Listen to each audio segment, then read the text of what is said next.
आइए दो बार प्रभु का नाम लिया जाए। आनंद छवि घन श्यामा भजो जय सिया रामा। आनंद छवि घन श्यामा भजो जय सिया रामा। जय सिया राम भजो जय राजा रामा। जय सिया राम भजो जय राजा श्यामा। जय राजा राम रटो जय राधे श्यामा। जय राजा राम रटो जय राधे श्यामा।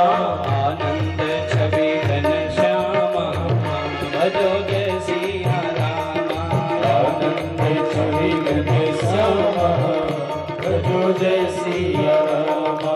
सरजू के तट पे अयोध्या नगरी। सरजू के तट पे अयोध्या नगरी। अयोध्या नगरी है पावन नगरी। अयोध्या नगरी है पावन नगरी। सरजू के तट पे अयोध्या नगरी। सरजू के तट पे अयोध्या नगरी। यहाँ रहते सिया रामा भजो जय सिया रामा। जहाँ रहते सिया रामा भजो जय सिया रामा। आनंद छवि घन श्यामा बोलो जय सिया रामा। आनंद छवि घन श्यामा भजो जय सिया। ताली मधुर मधुर बजाते हुए मस्ती में भगवान का नाम गाइए।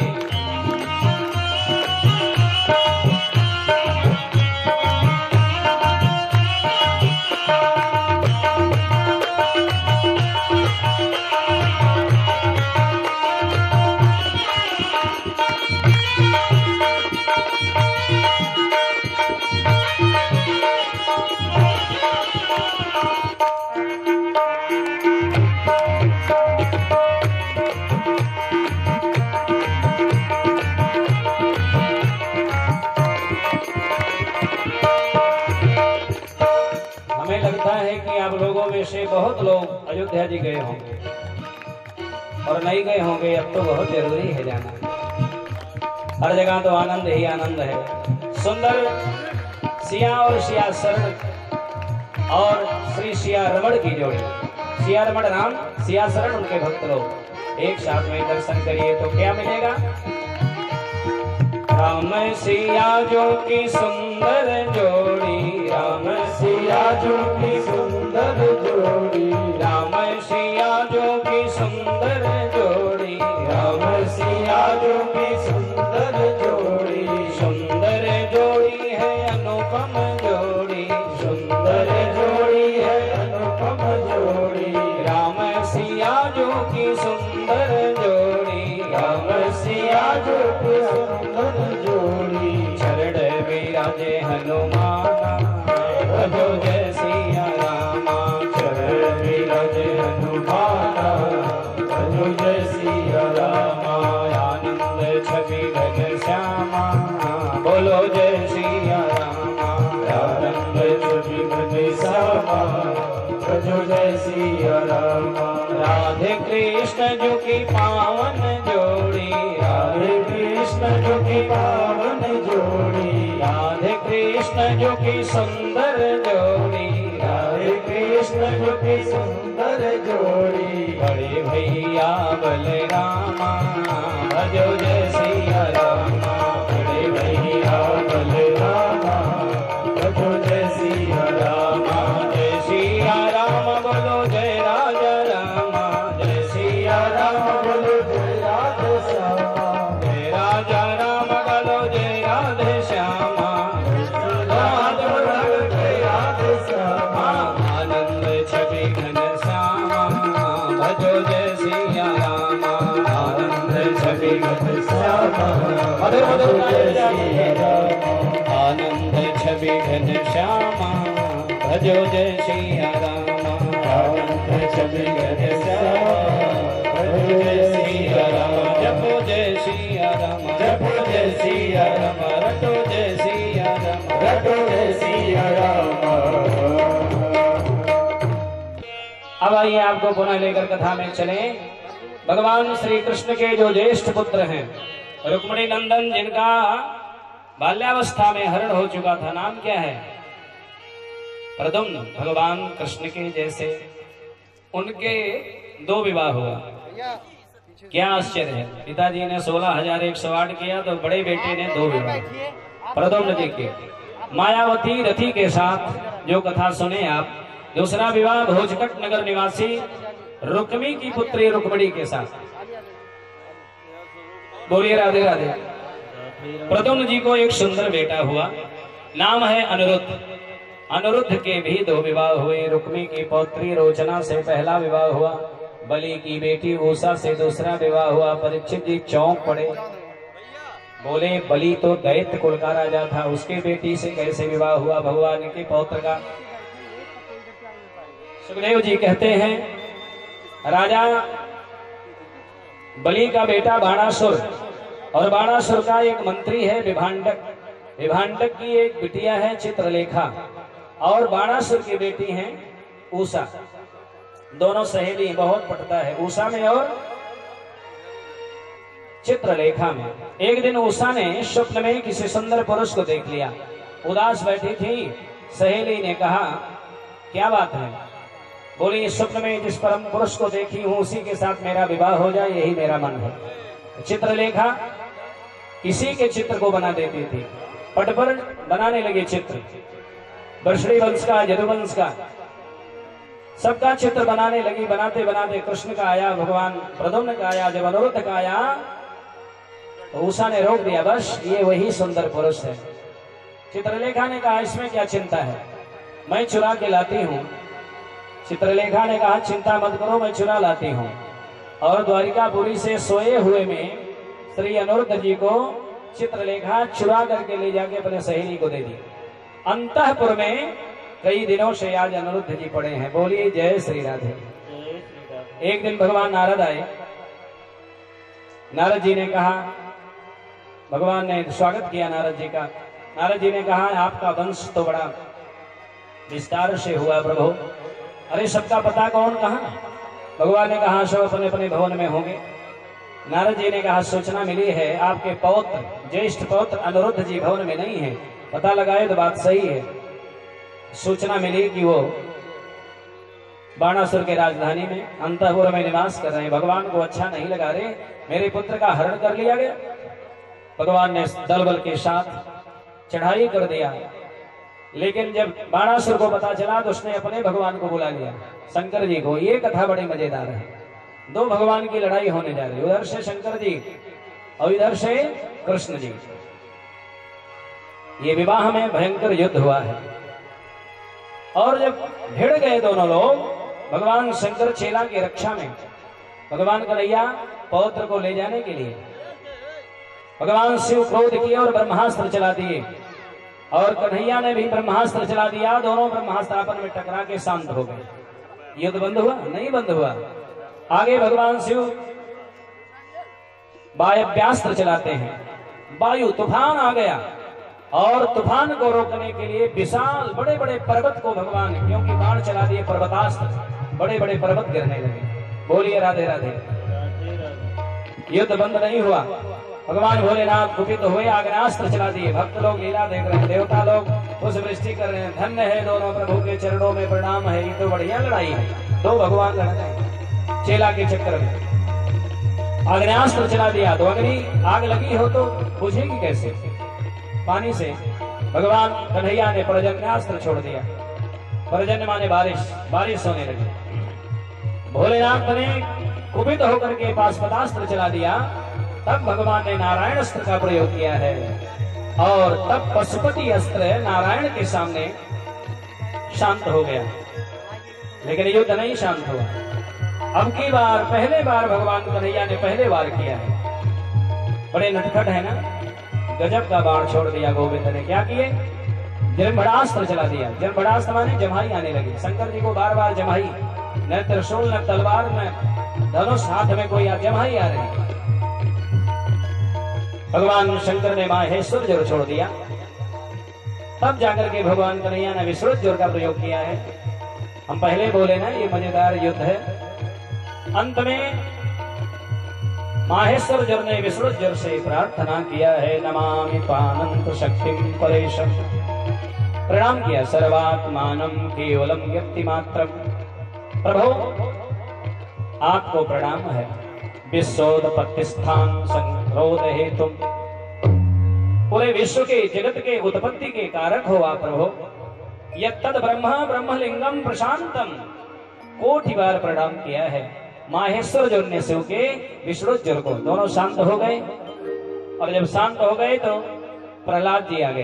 प्रहलाद जी क्यों आए? हिरण्यकश्यप के 4 पुत्र, हलाद, संहलाद, अहलाद, प्रहलाद। प्रहलाद के वंश में विरोचन, विरोचन का बेटा बलि, बलि के बाणासुर। तो प्रहलाद के लिए नरसिंह भगवान आए, विरोचन के लिए भगवान आए वेश बदल के, बलि यज्ञ किए भगवान वामन बन के आए। लेकिन सबसे जो बेटा बाणासुर है उसके लिए उधर से शंकर जी, इधर से कृष्ण जी। कितना सौभाग्य है दैत्य कुल का। भगवान गीता में कहते हैं मैं दैत्य भी हूं, लेकिन दैत्यानाम प्रहलादोस्मि, वेदानाम सामवेदोस्मि। 4 वेद है, ऋग्वेद, यजुर्वेद, सामवेद। अग्नि आया है बीता गृणानो हो वेदाते इखे तोरजत्वा वायवस्त अग्निम दूतम पुरो दधे सन्नो देवी विष्ठावो भूमि। ये 4 वेद के थोड़े थोड़े हम स्पर्श किए मंत्रों का। लेकिन जग भूमि में हमारे आचार्य जी ऋग्वेद की पूजा पूरब में, यजुर्वेद की पूजा दक्षिण द्वार पर युगल ब्राह्मण को खड़ा करके वेद स्वरूप के रूप में पूजा करवाते हैं जजमान से। सामवेद पश्चिम में। सामवेद क्या है? सामवेद माने संगीत। संगीत क्या है? संगीत न होता कोई किसी का मीत न होता। संगीत न होता कोई किसी का मीत न होता। संगीत तो मित्रों ब्रह्मस्वर को जगाता है, सोए हुए ईश्वर को जगाता है। आपके अंदर जो ब्रह्मस्वर ईश्वर शक्ति है उसको जगा देता है। ये संगीत जो है ना बड़ी भूमिका है। मेरे राम जी की तो ऐसी आदत बन गई है कि ये संगीत न बजे तो कथवा में लगता है कि जैसे हम बोल ही नहीं रहे। ये देखिए भूमिका संगीत की। संगीत के तार जब छिड़ते हैं तो आप उसी में देखते हैं चक्र चल रहा है, उसी में देखते हैं गंगा जी प्रवाहित, चिड़िया बोल रही है, उसी में बांसुरी बजती है, मन को मुक्त कर लेती है। ये संगीत है, संगीत के तार। संगीत सबको जानना चाहिए। जरूरी नहीं कि आप तबला, आर्गन, हारमोनियम बजा लें, लेकिन संगीत अंदर होना चाहिए। संगीत माने प्रेम से बोलना। एक पत्नी पढ़ी लिखी थी और संगीत की जानकारी रखती थी, तो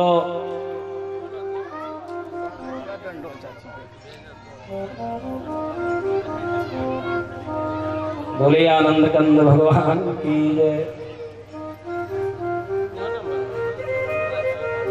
संगीत जानना चाहिए। हमारे कलाकार कुछ ज्यादा जान गए हैं, आज सीखना चाहिए। एक व्यक्ति गया संगीत सीखने, क्यों? पत्नी के कहने पर। पत्नी ने कहा आपको कुछ आता नहीं है, संगीत के बारे में जानते हैं क्या? ये भगवान से मिला देता है एक दिन, जाओ जल्दी को सितार उतार सीख करके आओ। बेचारा गया, सबके बस का है संगीत। अरे प्रेम से बोलने दो, अक्षर तो आया नहीं, संगीत क्या कोई सीखेगा? खाक। 1 महीना तक रगड़ किया सुनील जी, बहुत मेहनत किया, कुछ जाना नहीं, लेकिन चालाक था। आया पत्नी से कहा बाहर निकलो, संगीत सब 1 महीने में सीख लिया मैं। सितार बजा रहा था, ऐसे एक जगह ऐसे ऐसे कर रहा था, एक जगह ऐसे ऐसे, और सितार को तो ऐसे ऐसे महाराज जहां जो सुर लगाना हो। पत्नी ने कहा मुझे सब मालूम है, बेवकूफ मत बनाओ, एक के जगह क्यों बजा रहे हो? उसने कहा नाराज मत हो, पहले जानो तो रहस्य को। पत्नी ने कहा क्या रहस्य है? ये तो हाथ को ऊपर नीचे करना चाहिए। वो बोला कि जो ऊपर नीचे करके बजाते हैं वो ढूंढ रहे हैं अभी संगीत को। मैं पा गया, इस नाते मैं स्थिर हो गया, एक जगह बजा रहा हूं। ये जो लोग अंगुरियां चलाते हैं ना, वो ढूंढ रहे हैं संगीत, पाए नहीं। मैं काफी परिश्रम किया, मैं पा गया, इस नाते एक जगह स्थिर हो गया। संगीत न होता कोई किसी का मीत न होता। तो प्रहलाद जी आए हैं, प्रहलाद ने भगवान को प्रणाम किया है, प्रसन्न हो गए। प्रहलाद ने कहा प्रभु क्षमा करिए, मेरा प्रपौत्र है बाणासुर। तो मानो बाणासुर बेटी उषा को बहू बना करके भगवान ले आए हैं। एक दिन भगवान समस्त यदुवंशियों को लेकर के जंगल के तरफ गए। बोले चलो आज कुछ खेला जाए, खेलकूद किया जाए। गए, सभी उनके पुत्र पौत्र प्रपौत्र सब खेल रहे थे, हजारों की संख्या में लोग। कोई पेड़ पर चढ़ गया, कोई फल खा रहा, कोई गेंद खेल रहा था। भगवान लीलाधारी हैं, लीला करने के बहाने मानो सबको लेकर गए, लेकिन किसी को पता नहीं क्यों जा रहे हैं। भगवान चलते चलते थोड़ा बगल में गए थे, एक बड़ा गहरा कुआं था। उसमें भगवान झांक करके स्वभाव बस झांके देखे कि गिरगिट पड़ा है। गिरगिट जानते हैं ना, गिरगिट ऐसे करता है, ऐसे सर ऐसे फिर ऐसे, गिरगिट रंग बदलता है। सुने कि नहीं? आप भी अपने बात से मुकर जाएंगे तो पढ़े लिखे लोग आपको कहेंगे गिरगिट हो क्या, बात बदल रहे हो। तो गिरगिट भगवान को आई दया, क्योंकि लीला करनी थी ठाकुर जी को। हाथ अभी कुछ देर पहले मैंने बताया, भगवान पद पाताल शीश दामा, लंबा हाथ किए निकाल दिए। भगवान के करार बिंद का स्पर्श होते ही प्यारे गिरगिट राजा के रूप में परिणित हो गए। पीतांबरधारी सुंदर राजा, राजमुकुट लगाए। भगवान ने कहा को भगवान कष्ट कौन हो? राजा ने परिचय दिया, निर्गुणाम नरेंद्रोहम इच्छाकुतनय प्रभो दाने स्वाख्याय मानेसु यदि ते कर्णमस्पृशम। अगर आपके कान में दानियों का नाम आया होगा, दानवीरों का, प्रभु मेरा नाम नृग है, इक्ष्वाकुतनय प्रभो, राम वंश में मैं राजा था, बहुत दान किया। भगवान सोचे किसका अभिमान लग रहा, अभी भी नहीं गया। मैंने दानियों का नाम सुने होंगे, मेरा नाम जरूर सुने होंगे, कोई जरूरी थोड़ी है। भगवान ने कहा तो राजन जब आप इतना दान किए, दान क्या किए ये बताइए। और इतना दान करने वाला दानी गिरगिट बन के कुएं में पड़ा है, क्या दान किए? बोले गाय। कितना? यावत्यो शिकता भूमिर यावत्यो देवितारका। भूमि पर जो धूल के कण हैं शायद गिन ले कोई, तारे आकाश मंडल में शायद गिनती कर ले, लेकिन यावत्यो वर्षदाराश्च तावतीर ददाश्मगाः। वर्षा की बूंदों को भी गिन ले, लेकिन मैंने कितनी गाय दान की ये कोई गिन नहीं सकता है। भगवान जोर से हंसे, बोले महामहिम जी फिर नियम से नहीं दान किए होंगे। गाय दान करने का, कोई बूढ़ी गाय जो दूध न दे उसको दान कर दीजिए, दोष लगता है पुण्य की जगह। तब उस राजा ने कहा बूढ़ी गैया नहीं दान किया। भगवान ने कहा जो मरकती रही होगी, मारने वाली को पिंड छुड़ाए होगे दान देके। बोले ऐसा नहीं। बोले कोई गुण नहीं रहा होगा। उसने कहा ऐसा नहीं। बोले बहुत अच्छी कुल खानदान की गाय नहीं, बढ़िया नहीं, ऐसा नहीं प्रभु, दूध देने वाली। उस राजा ने कहा पयस्वनी तरुणी शील रूपा, पयस्वनी दूध देने वाली, तरुणी शील रूपा, गुड़ो प्रपन्ना कपिला हेम श्रृंगी, न्यायार्जितारोप्य खुरा सवत्सा, दुकोलमाला भरणा ददावहम।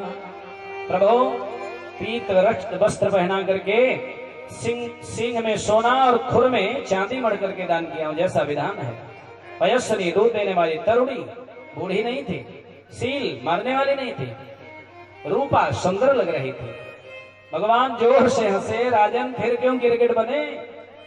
तब नृग ने कहा भगवान एक गैया एक दिन एक ब्राह्मण को मैंने दिया, वो गैया उस ब्राह्मण के घर से भागकर मेरे गाय में आके मिल गई, मैं जान नहीं पाया। वही गैया मैं दूसरे को दे दिया, दूसरा विप्र लेकर जा रहा था, उधर से वो आ रहे थे, दोनों आपस में लड़ गई, ये मेरी है मेरी। तो वो मैं जानता नहीं था, लेकिन वे लोग भी नहीं जान पाए। मेरा दुर्भाग्य था, क्योंकि हमें अब लग रहा है कि मैं अभिमानी हो गया था दान करते करते। नियम है दाहिना दे बाएं को पता न चले, लेकिन दान का अभिमान मुझे था। हमें लगता है आपके कृपा से ही सब हुआ। ब्राह्मण लड़े और आशीर्वाद की जगह श्राप दिए हमें कि राजा कैसा है, दान देता है कि झगड़ा कराता है, इधर भी उनको भी। तो गिरगिट जैसे सर करता है, ये भी वो भी, तो जा तो गिरगिट हो जा। और जब मैं डर के मारे कांपने लगा, तब प्रभु उन विद्वानों ने, संतों ने आशीर्वाद दिया, आप जाओ गिरगिट बनोगे, लेकिन कुछ दिन के बाद द्वापर युग में भगवान नंद नंदन आकर के तुम्हारा उद्धार करेंगे। तो सो प्रभु आपने कृपा की है। और भगवान ने आशीर्वाद देकर के विदा किया है। महाराज नृग भगवान के धाम को चले गए। बोली आनंद कंद भगवान की जय।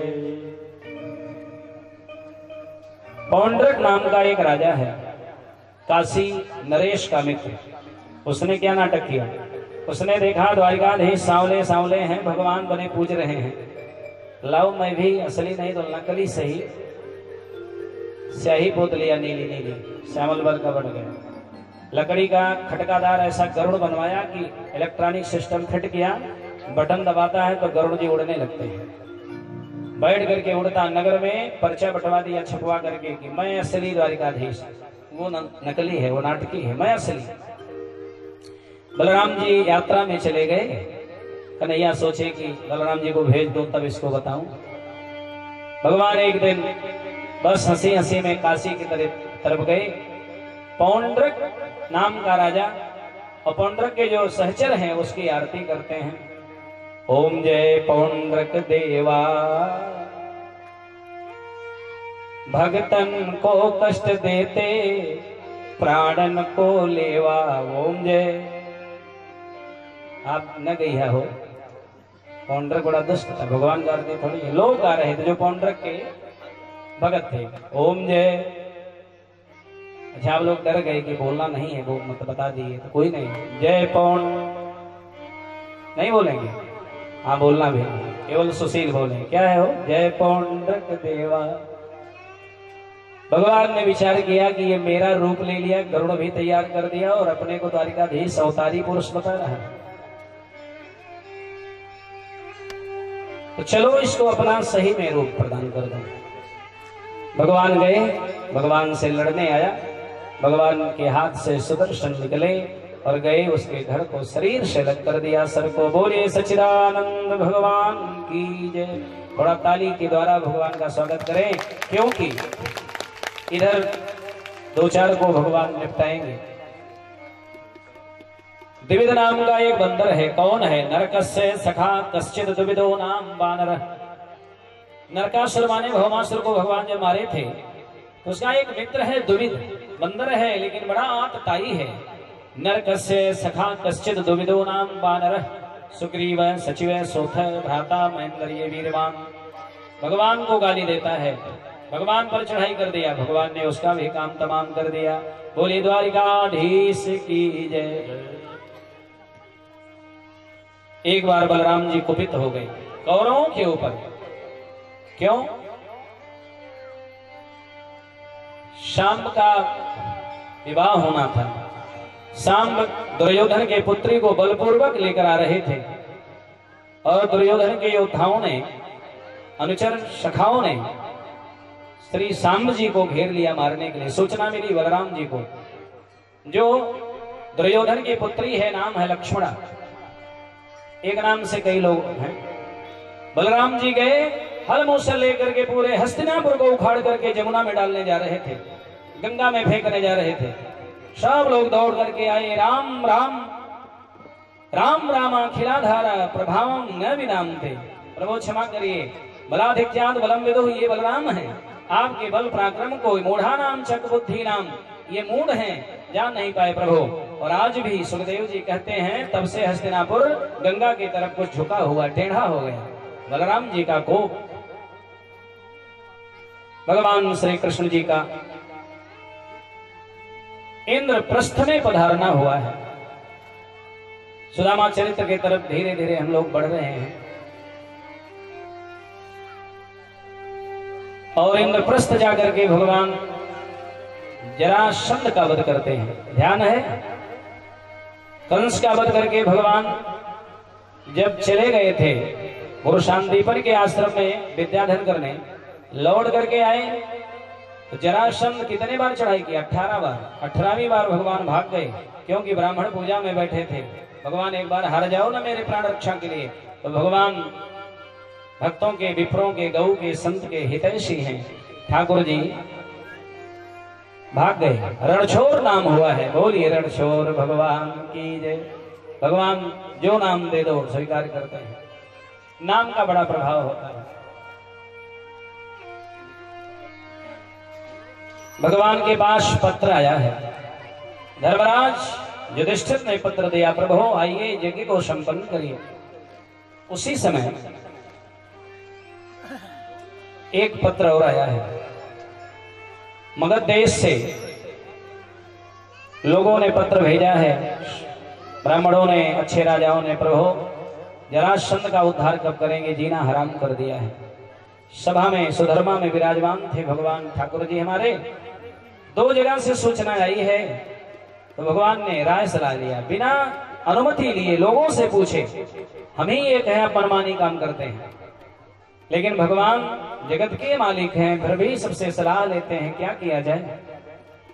अनुमोदन मिलता है। लोगों ने कहा प्रभु नारद जी भी आ गए, बोले महाराज धर्मराज के युधिष्ठिर के यज्ञ में जाया जाए।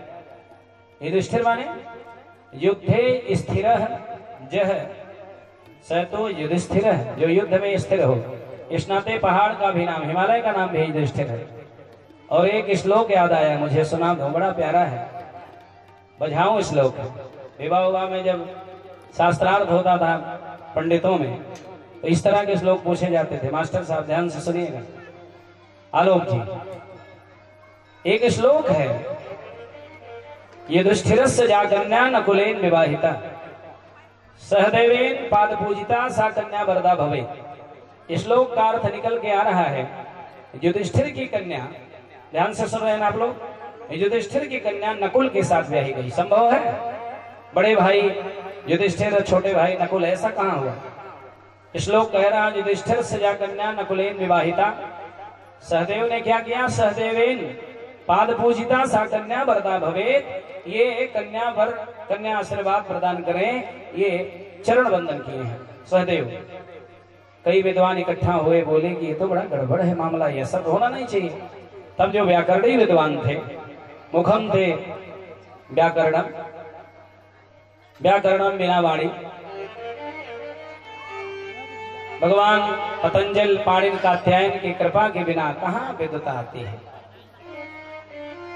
विद्वा विद्यावताम भागवते परीक्षा।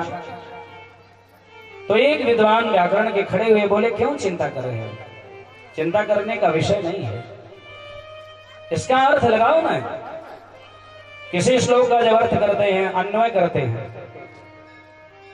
कौन शब्द श्लोक के क्रम को सही करने के लिए लयबद्धता के क्रम में कौन कहां रख दिया गया, तो अन्वय में उसको उठा करके यहां से वहां किया जाता है, तब व्याख्या हो पाती है।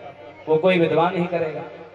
युधिष्ठिर से जा कन्या, तब अर्थ निकल के आया, युद्धे स्थिर जय सतो युधिष्ठिर, अर्थात केवल राजा युधिष्ठिर ही युधिष्ठिर नहीं है, युद्ध में जो स्थिर हिमालय। अब देखिए सरल हो गया, हिमालय से जा कन्या नकुलेन विवाहिता। नकुल माने युधिष्ठिर के भाई राजा नकुल के साथ नहीं, नकुल माने वह भी जिसका कोई कुल नहीं है। कोपि कुलम नास्ति जस्य सएव तु शिवः, भगवान शिव का कोई कुल नहीं है।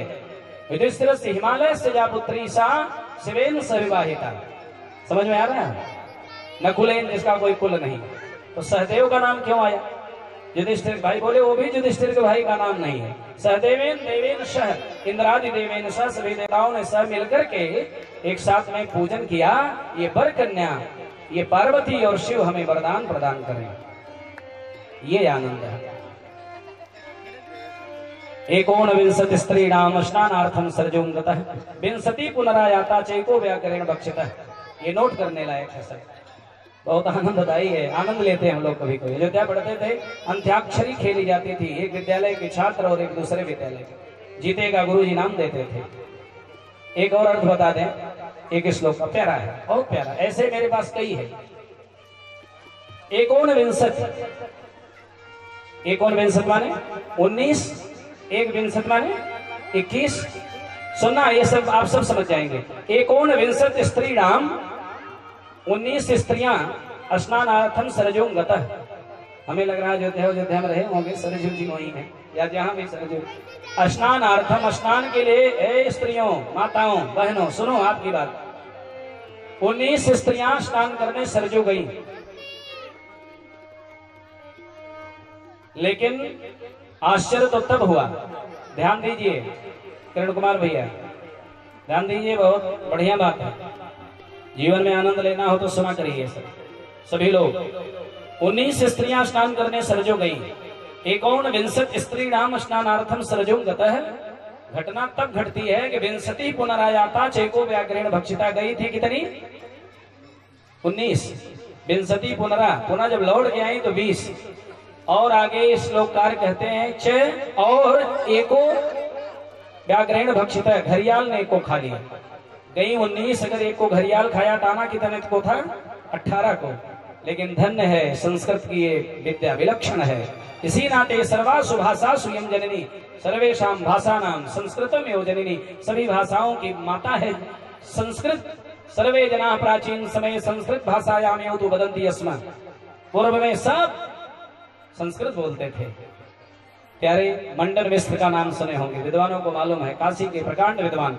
स्वामी शंकराचार्य जी का पदार्पण हुआ, मंडन मिश्र से शास्त्रार्थ करने गए। पूछ दिया नगर वालों से घर कहाँ है, तो उस नगर के लोग कहे मंडन मिश्र का घर वही है। वृक्षोपरि पक्षिणः गायन्ति देववाण्याम यत्र, पेड़ों पर पक्षी संस्कृत में गायन करते हैं जहां, स मंडन मिश्र से गृहम, वो मंडन मिश्र का घर है। और शंकराचार्य जी गए, मंडन मिश्र जब पराजित हुए तो पत्नी ने कहा मैं अर्धांगिनी हूँ, स्वामी जी मैं अभी बाकी हूँ, मुझसे शास्त्रार्थ करिए। ऐसा शास्त्रार्थ किया उस विदुषी ने, स्वामी शंकराचार्य जी को पराजित होना पड़ा। तो बाद में फिर शरीर बदल करके, तो बड़ी ये विशद कथा है। तो व्याकरण है ये। संस्कृत में गाली दे दीजिए ना, बहुत कम लोग जान पाएंगे, बोलिए राधे राधे। लेकिन बात ये है, कोई विद्वान गाली देगा नहीं।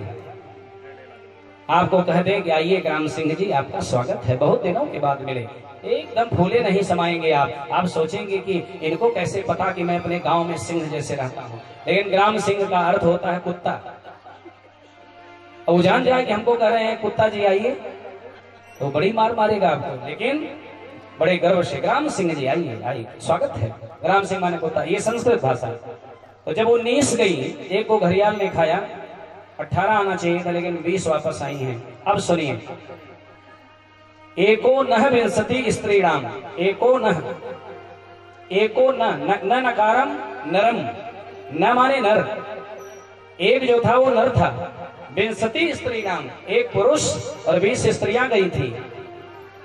और विंशति पुनराया था, स्त्रियां 20 आ गई। ये पुरुष जी हमें लगता है कि तैरना वरना जाते रहे होंगे, हमारे बबूली मंदिर गए होंगे। चैको व्याघ्रेण भक्षिता, च एको, और जो एक था वो उसी को घरियाल ने खाया, स्त्रियां 20 वापस आ गई। अच्छा लगा तो ताली बजा करके थोड़ा भगवान का स्वागत करें। संस्कृत की भाषा बड़ी ही विचित्र है। पत्र आया है, धर्मराज का पत्र आया है, प्रभो यज्ञम भविष्यति। संस्कृत में भगवान तो सांगोपांग हैं, यज्ञ होगा, कहाँ चला जाए? नारद जी भी आगे बोले भगवान मेरे हिसाब से तो पहले यज्ञ में चला जाए और उसके बाद वहीं दुष्ट राजा का मान मर्दन भी हो जाएगा। अभी एक दुष्ट राजा और बचा है, शिशुपाल, जिसके साथ रुक्मिणी का विवाह तय करने जा रहा था। रुक्मिणी भगवान अपने मित्रों के, इष्ट मित्रों के साथ में, स्वजनों के साथ में भगवान इंद्रप्रस्थ पधारे हैं। बोलिए द्वारिकाधीश भगवान की जय।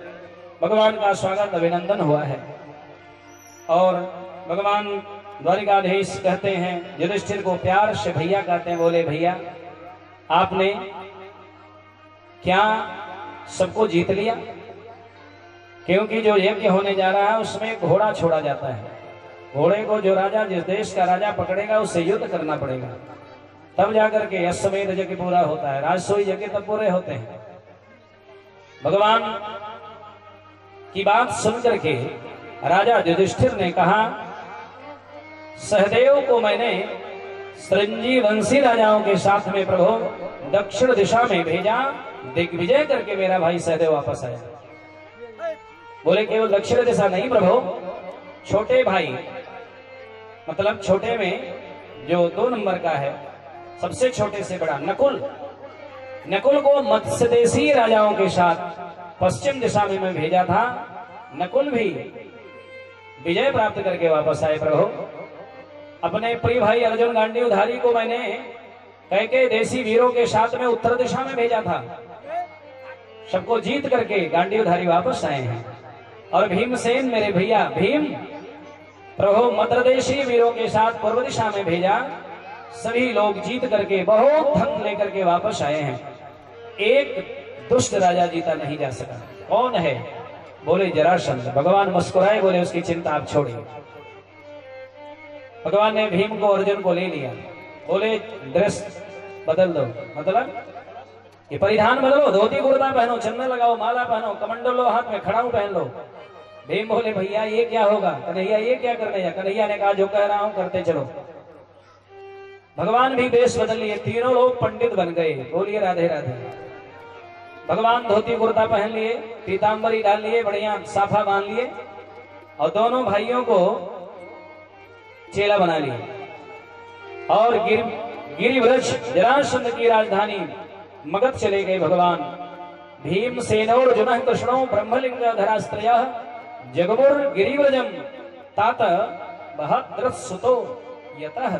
सुखदेव कहते हैं राजन, गिरिव्रज जो मगध देश है, यहाँ का राजा बलशाली जरासंध है। भगवान गए और द्वार पर पहुंच करके जोर से चिल्लाए भिक्षाम देहि, भिक्षा दो। राजा निकला और वेश देखा, चंदन धोती कुर्ता, पंडित खुश हो गया। जान रहे ना कब से पंडितों पर खुश है। भगवान जब 18वीं बार हार गए थे झूठ मूठ में, तो आकर के पंडितों को खूब दान दिया, खूब धन दिया कि चलो आपके मंत्र ने मुझे जिता दिया। उस मूर्ख को पता नहीं कि भगवान जानबूझ करके भागे थे, नहीं तो तुमको हरा देते, तुम जाकर के पंडित को मार देते। आज तब से ब्राह्मण पूजन करता है, ब्राह्मण का सेवक बन गया। वेश बना करके गए। जरासंध ने कहा आप पंडित जी हैं, क्या चाहिए बोलिए ना, राजपाट दे दूं, धन दौलत दे दूं, क्या चाहिए, सोना चांदी हीरा मोती क्या चाहिए?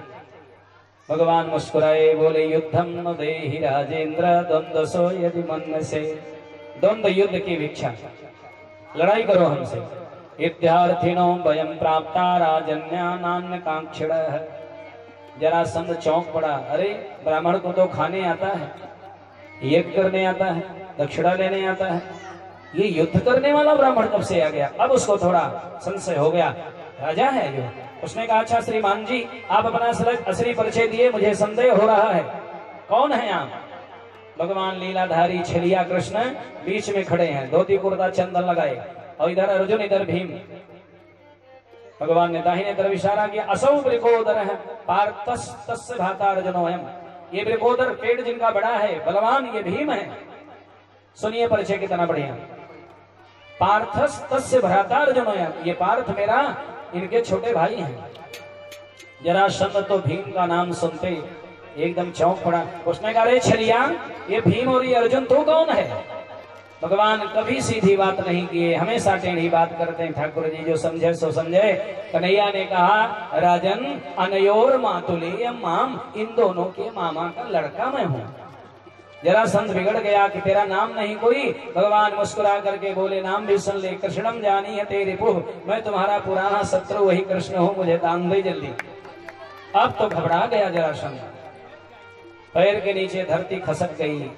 लेकिन ऊपर से बनावटी बात करता है। बहुत लोग अंदर से डरते हैं, ऊपर से बनाते हैं केवल। उसने कहा रे तुम आंखें चोरी करने वाला, चीर चुराने वाला, तुम उससे क्या लड़ेगा? भगवान कहे कोई बात नहीं, चल भीम से लड़ेगा। अर्जुन से गांडी उधारी, भीम का अर्जुन का अपमान कर दिया, आज का लड़का ये मुझसे क्या लड़ेगा? तो भीम तब उसने स्वीकार किया, भीम अस्तुल्य बलो मम, मेरे समान भीम बलवान है। भीम की तरफ देखे भगवान, हर पहलू को आप देखते चलेंगे। कैंसिल कर दिया भगवान को और अर्जुन को। भीम की तरफ देखे तो भीम फूल के कुप्पा हो गए।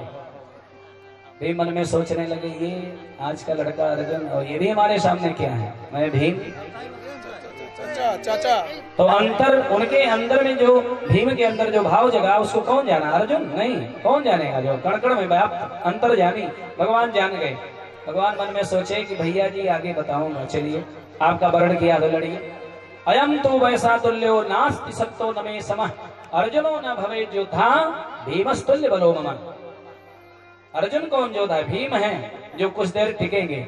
और युद्ध शुरू हो गया, शिविर लग गई, 3 लोग टिके हैं, उधर तो उसका घर था ही। गदा टकराते हैं तो लगता है जंगल में जैसे विशाल 2 हाथी गजराज, उनके दांत ततश्चटा शब्दों, ततश्चटा शब्दों वज्र निश्चेप सन्न भी गदयो क्षिप्तयो राजन दंतयोर्युदंतयो दंतयोर्युदंतिनो। 2 हाथी के दांत टकरा रहे हैं आपस में। भगवान द्वारिकाधीश प्रभु जंगल में जामवंत जी से 27 दिन लड़े, लेकिन आज भगवान 28 दिन तक अनवरत युद्ध करते रहे और अंत में कन्हैया ने इशारा किया। कब? जब भीम थक गए तब सूर्यास्त हुआ, युद्ध बंद। आए, सब लोग सो रहे थे, भीम को नींद नहीं आई, भगवान की आंख खुली। भगवान ने कहा दादाजी बड़े हैं ना, तो दादाजी प्रेम से सोए नहीं। और जब भीम नाराज हो गए, आए थे 3 और भिड़ा दिए अकेले, ये पहाड़ से, ये पहाड़ है, अकेले भिड़ा दिए। अब भगवान को मौका मिले तो क्यों चूकेंगे। भगवान का व्यंग देखिए। भगवान ने कहा दादाजी ये अर्जुन आज का लड़का और मैं माखन चुराने वाला, मैं इससे कहाँ लड़ पाऊंगा। भीम ने कहा देख कन्हैया 3-5 वाली बात मत कर, अब तू कोई सहयोग कर, नहीं तो मैं भाग जाऊंगा। भगवान हंसे, बोले आप भाग जाओगे, दुनिया में क्या छपेगा इतिहास में। बोले मैं नहीं रुकूंगा, ये पहाड़ है ये। भगवान ने कहा अब तक अपने मन से अपने तरीके से लड़े, अब मेरे इशारे पर लड़िए। भगवान लड़ाते बहुत बढ़िया है। प्यारे युद्ध होने लगा, गदा से गदा टकराई। भगवान ने आदेश दिया था, जैसे बाली और सुग्रीव का युद्ध, सुग्रीव बार बार भगवान को देखते हैं। एक बार तो ऐसा हुआ, थोड़ा आनंद ले लीजिए, प्रसंग आ गया। सुग्रीव और बाली का युद्ध शुरू हो गया, अंत तक भगवान ने बाली को नहीं मारा, सुग्रीव बहुत मार खाए, नस नस ढीली हो गई। आए बोले प्रभु आप कहे थे कि सुन सुग्रीव मारी हूं बाली एक ही बाण, ब्रह्मरुद्र शरणागत गए तो बड़े प्राण, मैं इतनी ठुकाई किया कि नस नस ढीली हो गई, अब मैं नहीं जाऊंगा। भगवान ने कहा कि एक रूप तुम भ्राता दो, तेई भ्रमते नहीं मारे सो। भगवान बहाना बहुत सुंदर ढूंढते हैं, तुम और बाली एक स्वरूप में जान नहीं पाया, तो मेरी कंठ सुमन की माला, पठवा पुनि बल दे विशाला। और जो ठुकाई हुई थी ना मार, कर प्रसाद सुग्रीव शरीरा, तन भाग पुलिस गई सब पीरा। फिर भगवान एक सुंदर माला पहना के भेजे हैं पहचान के लिए, और सच में सुग्रीव बाली एक जैसे थे। तो भगवान तब जाकर के बाली को मार पाए। बड़ा प्यारा बड़ा लंबा प्रसंग, लेकिन मूल प्रसंग पर आइए। भीम ने कहा सीताराम श्री हरि सिर मौर्यम। तो असल बात युद्ध हो रहा है ना, तो युद्ध हो रहा है तो हम भी, हमारे अंदर भी कुछ ऐसा आ गया कि भगवान भीम ने मारा और ऐसे पटके भागा, तो हमारे भगवान का मुकुट अब की बार तो इस नाते गिर गया कि युद्ध हो रहा है। अथवा अर्थ लगाना हो तो लगाइए, भगवान मुकुट गिरा करके मानो भीम को बताए कि अरे दादा एक बार देखो तो सही मेरी तरफ। तो भगवान ने एक तिनका उठाया और ऐसे फाड़ करके 2 भाग में कर दिया। बोले ऐसे मरेगा। भीम समझ गए, गुदितः पाटया मासा शाखा में वो महागज, जैसे विशाल हाथी पेड़ की शाखा को, डाली को तोड़ देता है, उसी तरह एक दांव लगाए, गिरा जरासंध, उसके पैर पर पैर। हाथी का उदाहरण क्यों दिया गया, हाथी पा जाएगा तो ऐसे मारेगा, आपके पैर पर एक पैर और सूंड से दूसरा पैर पकड़ करके चीर देगा। और ठीक इसी तरह जरासंध को भीम ने मारा। इसी नाते भागवतकार लिखते हैं, गुदितः पाटयामासा शाखा में महागज, महागजराज जैसे मारता है। ताली न बजा दीजिएगा बीच में, मत बजाइए, अरे राम राम बजाना नहीं है जी, अभी मरा नहीं हो दुष्ट, अरे बीच में बजाई हो और कहीं भड़सार की तरफ मुड़ गया जरासंध, अभी तो जिंदा है ना जी, हमारा दोष मत दीजिएगा। आज अंतिम दिन की कथा आपको बाबा कहाँ फंसा दिए, अभी वो जिंदा है। जब मैं पुष्टि करूंगा कि मर गया, जहाँ चोच हो जाएगी कि मर गया, तब ताली बजा के भगवान का स्वागत करना, अभी मत बजाइए, कोई भरोसा नहीं दुष्टों का। मर तो गया एक बार, लेकिन पूरी तरह नहीं मरा। भीम ऐसे फाड़ के फेंके, आए कन्हैया को प्रणाम किए, बोले कि पहले क्यों नहीं बताए, अब आनंद आया है। कन्हैया ने कहा पीछे मुड़ के देखे, भी आनंद पूरा नहीं आया। पीछे मुड़ करके भीम देखे, फिर गदा लेकर के तैयार है जरासंध। 2 भाग में शरीर फाड़ दिया गया, फिर भी तैयार है लड़ने के लिए और हार नहीं मानता। अब भीम को पसीना छूट गया, प्रभु अब क्या होगा। भगवान ने कहा फिर भिड़ो, मुझे देखते रहना, कोई काम करिए ठाकुर जी को देखते रहिए, कहीं रहिए किचन में रहिए, कृष्ण कृष्ण गाते रहिए, रोटी बेलिए राधे राधे बोलते रहिए, खाइए श्रीमन नाम नारायण, तुलसी दल डाल करके भोजन खाइए, भगवान का नाम लीजिए, मधुर मधुर भोजन खाइए, हरि नाम गुण गाइए, जीवन आनंदमय हो जाएगा। बार बार ठाकुर जी को देखने लगे भीम। भगवान फिर तिनका उठाए, ऐसे फाड़े और दाहिना भाग बाएं, बायां भाग दाहिने फेंक दिए। बोले ऐसे फेंको तो बायां हिस्सा जरासंध का दाएं और दाहिना बाएं फेंके, तब मरा है जाकर के। अब आप स्वागत करिए भगवान का। बोलिए यज्ञ नारायण भगवान की जय। प्यारे, इस तरह से जरासंध को सुखदेव जी कहते हैं परीक्षित, उसका जन्म ही दो भाग में हुआ था। उस राक्षस का जन्म दो भाग में हुआ था। जरा नाम की एक राक्षसी जाकर के दोनों भागों को जोड़ दिया। जोड़ना माने संधि कर दिया। तो जरा ने जोड़ा तो जरा संधि की, तो उसका नाम ही जरासंध पड़ गया। इस रहस्य को भगवान जानते थे, तब इधर का उधर, उधर का इधर किए तो मरा है। यज्ञ प्रारंभ हो गया। यज्ञ प्रारंभ होता है तो क्या होता है? हरि ओम मां सहस्रशीरेखा पुरुखः सहस्राक्षः सहस्रपातः भूमिगुं तिष्ठदशांगुलम्। यज्ञ शुरू हुआ, हरि यजन हुआ है। बड़े बड़े महात्मा पधारे हैं। बैठे बैठे हाथ जोड़ करके उन संतों के पावन चरणों का आश्रय ले लीजिए, प्रणाम करिए। द्वैपायनो भरद्वाज महात्मा आ रहे हैं। द्वैपायनो भरद्वाज सुमंतुर्गौतमो सितः। महात्मा गौतम, भरद्वाज, द्वैपायन, सुमंत, असित। भगवान वशिष्ठ जो गुरुदेव हैं भगवान राम के, वशिष्ठश्चोनः गणवो मैत्रेयः कवस्त्रितः। बड़े बड़े अमलात्माओं का विश्वामित्र, वामदेव, सुमित्र मुनि, क्रतु, पैल, पराशर, गर्ग, पै, संपायन आदि आदि महात्माओं का आगमन हुआ है। और राजा युधिष्ठिर ने सबका चरण धोया है, सेवा की है, अतिथि सत्कार किया है। आतिथ्य सेवन से भगवान प्रसन्न हो जाते हैं। आपके घर में भी कोई अतिथि आवे तो सब काम छोड़ करके स्वागत करिएगा। और यहाँ तो कभी कभी लोग उल्टा कर देते हैं।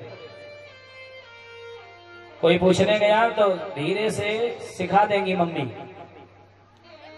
आप लोगों की बात नहीं, कहीं कहीं ऐसा देखा हूं। मम्मी सिखा दी है पप्पू की, क्या कहते हैं क्यों घर में बाय ना। और एक दिन संजोग से पापा को पूछते कोई आया, पापा हैं क्या? अपने अबोध वालों को, छोटे तोतली भाषा में बोलता, उसको बोला कि पापा जी, वो दिमाग थे ना, बोले जाकर कह दो पापा घर में नहीं है।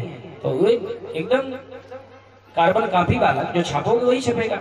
सेम जो है बोले थे जाके बोल दो पापा घर में नहीं। उसने कहा अंकल जी पापा घर में, पापा बोले हैं कि जाके बोल दो घर में पापा नहीं है। हे भगवान, चोरी पकड़ाई। कभी कभी लोग अपने स्वजनों से रूठ जाते हैं, ऊब जाते हैं। एक घर में इतने रिश्तेदार आए संजोग से कि पति पत्नी दोनों रूठ गए। पत्नी अध्यापिका और पतिदेव डॉक्टर, दोनों ने कहा ये नाक में दम कर दिया रिश्तेदारों ने, न जाने कब ये श्रृंखला टूटेगा। ऐसे रिश्ते से तो ऐसे भले थे। हमको जाना है अपने क्लिनिक पर, तुम्हें स्कूल जाना, तब तक मौसा जी आ गए। और जैसे चाय तैयारी तब तक फूफा जी आ गए, उसी में सब साढ़ू जी आ गए, सब आ रहे हैं। संजोग देखिए, बहुत दिनों के बाद उनके साढ़ू जी आए, बहुत दिन के बाद। और डॉक्टर साहब ऊब गए थे। डॉक्टर ने पत्नी से कहा ऐसा करो, ऐसे काम नहीं चलेगा, ये साढ़ू, फूफा, मौसा या मामा ये सब छोड़ेंगे नहीं साहब। ऐसा करो कोई नाटक करते हैं। पत्नी ने कहा कि मैं कब से आपसे कह रहे हैं कोई ऐसा नाटक किया जाए, लोग भाग जाए। और जैसे साढ़ू जी घर में प्रवेश किए, दोनों लोग झगड़ने लगे। बोलिए राधे राधे, जोर से बोलो राधे राधे। आप और ये लड़ने लगे, मतलब मास्टराइन जी और डॉक्टर साहब लड़े। डॉक्टर साहब कहते हैं कि देखो अब बहुत दिन चलने वाला नहीं है, एक चाय समय से तो बना के नहीं, ये सब नाटक हो रहा हो, अभिनय कितना बढ़िया, एक चाय समय से नहीं बना के देती हूँ, मैं दिन भर वहां काम करता हूँ, पैसा कमाता हूँ। मास्टराइन ने कहा आप डॉक्टरी मत झाड़िए ज्यादा, मैं आपसे कम परिश्रम नहीं करती हूँ, दिन भर पढ़ाती हूँ बच्चों, बच्चे कपार खा जाते हैं। अपने भाषा में प्राइमरी में पढ़ाते थे, ये बच्चे जो है ना ये कपार चाट जाते हैं, ये तो भाषा है गांव का। ये चाहिए तो मैं आपसे ज्यादा परिश्रम करती हूँ, आपके यहाँ तो 10 तरह के मरीज आते हैं, आप उसी में आप थोड़ा सा मन बहला लेते होंगे। हम तो रोज वही छोटे छोटे बच्चों को एक बच्चे को 10 बार का कहना पड़ता है। और हमारी सब पीएचडी और पढ़ाई सब घर ही रह गई, छोटे छोटे बच्चों में मन उब जाता है। साढ़ू जी सुन रहे थे। साढ़ू जी सोचे भैया अच्छा सड़ुआ जो था ना हो ये ना इनके सगे साढ़ू था डॉक्टर साहब का मतलब ये ना उस बुद्धिमान। बस वो ये दोनों लड़ रहे थे झूठ मूठ में। साढ़ू जी निकल गए गेट से बाहर। पीछे मुड़कर देखे मास्टराई ने कहा डॉक्टर साहब शांत होइए गए। डॉक्टर साहब समझा रहे हैं नाराज तो नहीं हुई आप, मैं तो झूठ मूठ में ऐसे कह रहा था, एक थप्पड़ आपको मार दिया, सब नाटक था ताकि वो जाए। रिश्तेदारी इसमें हो गया। मास्टराई ने कहा डॉक्टर साहब मैं भी आपको कुछ कह दी क्रोध में तो क्षमा करिएगा, ये तो नाटक हम लोग कर रहे थे। तब तक बगल पीछे से साढ़ू जी निकल के आए, बोले क्षमा करिएगा अगर आप नाटक कर रहे तो हम भी नाटक कर रहे थे, हम भी गए नहीं तब वही बगल में छुपे थे। साढ़ू ने कहा कि मैं भी नहीं गई, आप नाटक किए और आप नाटक किए तो मैं भी नाटक किया और आप ही का साढ़ू को बगल में छुप गया था, मैं भी सचमुच में नहीं गई। ऐसे ऐसे रिश्तेदार। और सुनाऊं बस मनो पे रिश्तेदारों से सावधान। भागवत में लिखा है श्याल को बुद्धिदायक कन्या विकरणयो लोभा दंपति नाम से कलकना। भागवत के महात्मा। रिश्तेदार से सलाह लीजिए, इतना सलाह न लीजिए कि पत्नी न जान पाए आप क्या करने जा रहे हैं। याद करिए अग्नि के 7 फेरे जब दिए थे, 4 फेरे में तो ये बताया गया क्या करना कैसे करना, बिना सलाह के कुछ करूंगा नहीं। यहाँ बड़े बड़े काम कर देते हैं, पत्नियों को पता नहीं चलता है, तो ऐसा नहीं होना चाहिए। सबसे बड़ी मित्र आपकी कौन है? पत्नी। माँ बाप को प्रणाम करिए, पत्नी से सलाह लीजिए। और देवियों आपकी भी जिम्मेदारी एक ही धर्म एक व्रत नेमा काय वचन मन पति पद प्रेमा। और चिंता इस बात की है कि कैसे पति की सेवा करूं महाराज, पति देव मेरे उस लायक नहीं है। शिकायत आती है दिन भर दारू पीते हैं, तो मेरा निवेदन है कि कथा में आए, जहां कथा मिले वहां जाइए, पति देव सुधर जाएंगे, बेटा संभर जाएगा, आपकी भाग्य संभर जाएगी। भगवान के सामने बैठ करके रोइए, सबसे बड़ा उपाय यही है। बोलिए आनंद कंद भगवान की जय। चर्चा होने लगी,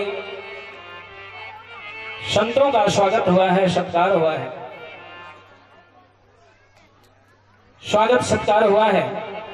ध्वनि अंतरेण वार्तान गुरु। चर्चा होने लगी अग्र पूजा किसकी हो। सबसे छोटे सहदेव जी हैं, खड़े हो गए। सहदेवस तदब्रवीत, सहदेव बोल पड़े। अर्हति है च्युतः श्रेष्ठम भगवान सात्वताम पति। सर्वश्रेष्ठ सभा में भगवान श्री द्वारिकाधीश, मेरे हिसाब से तो भगवान की पूजा पहले होनी चाहिए। प्रेमी जनों, पढ़े लिखे लोगों, किसी सभा में अगर बालक भी छोटा है और बालक भी अगर अच्छी बात कर रहा है तो बालक मत सुभाषितम, तो उसके बाद को मान लेना चाहिए।